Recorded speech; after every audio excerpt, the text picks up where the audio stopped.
So you want to pay your favorite actors on Pornhub, but you don't hold any Verge. Well, now you can still pay with cryptocurrencies.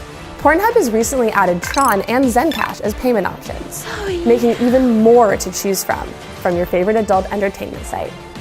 Ladies and gentlemen, I'm Molly Jane Zuckerman from Cointelegraph, and this is your weekly Hodler's Digest. Bitcoin is big in Japan. Some would even say that it's huge and could make the country great again.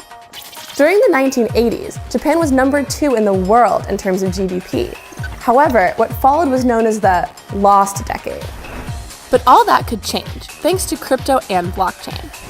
Many now believe blockchain could usher in a tech boom, including Yoshitaka Kitao of SBI Holdings, who predicts blockchain will revitalize the Japanese economy. Japan is positioned to lead such a boom with the Internet of Things, AI, and the much-anticipated 5G tech. SBI are putting their money where their mouth is, with a $460 million AI and blockchain fund. We want to take blockchain beyond financial.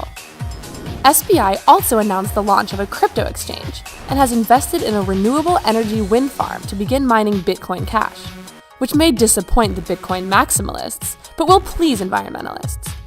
All this stands in the way of Japan becoming a genuine cryptopia. Sorry, Brock, is suffocating regulation.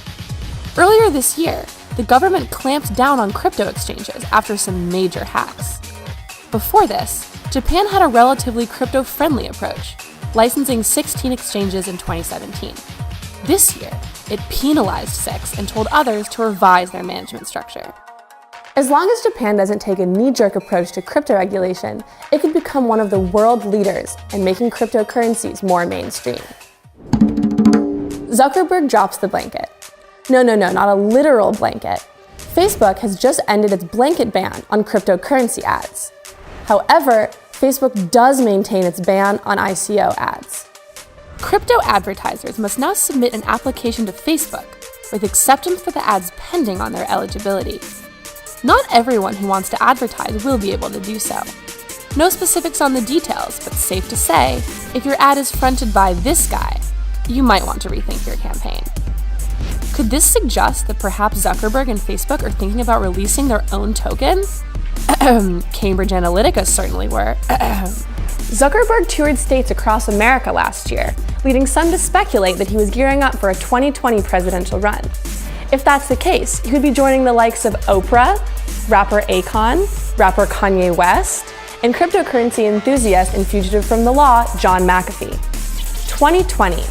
New president, new currency, new world order. And now to the US, where Congress held a cryptocurrency hearing this week.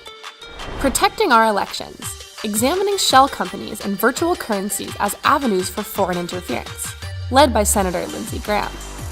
Exchangers can hop from jurisdiction to jurisdiction in pursuit of favorable regulatory regimes, and the anonymity that they afford users could be attractive to foreign adversaries seeking to thwart campaign finance laws. At the hearing, concerns were raised over Russia's potential use of virtual currencies to affect the US political system, noting the country's interest in releasing its own cryptocurrency. The Trump campaign was alleged to have ties with Russia, and last week, Steve Bannon, who was a major part of the campaign, came out as a big Bitcoin believer. Which politician would you give your cryptocurrency to? Fundmeister economists like Kenneth Rogoff think that Bitcoin will eventually hit $100 and will only be used by rogue states in the next 10 years. Not Robert Shiller, Yale economics professor and Nobel Prize winner. Shiller literally shills for Bitcoin, taking a much more pragmatic approach. Shiller thinks Bitcoin is a social movement that runs along generational and geographic lines.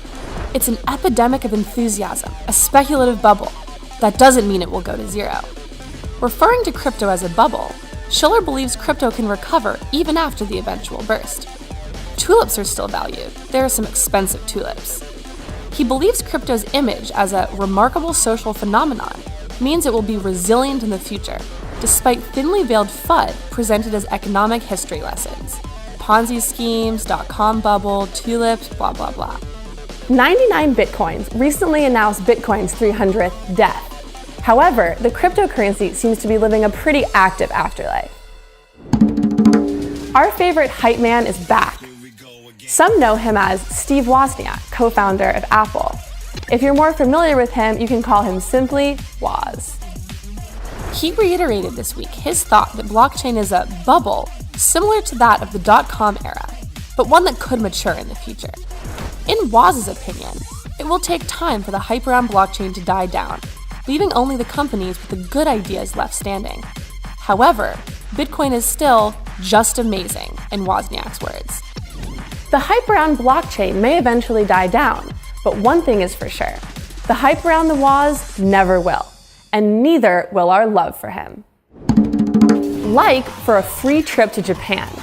Like, subscribe, and hodl for an all-inclusive spa weekend in Cryptopia.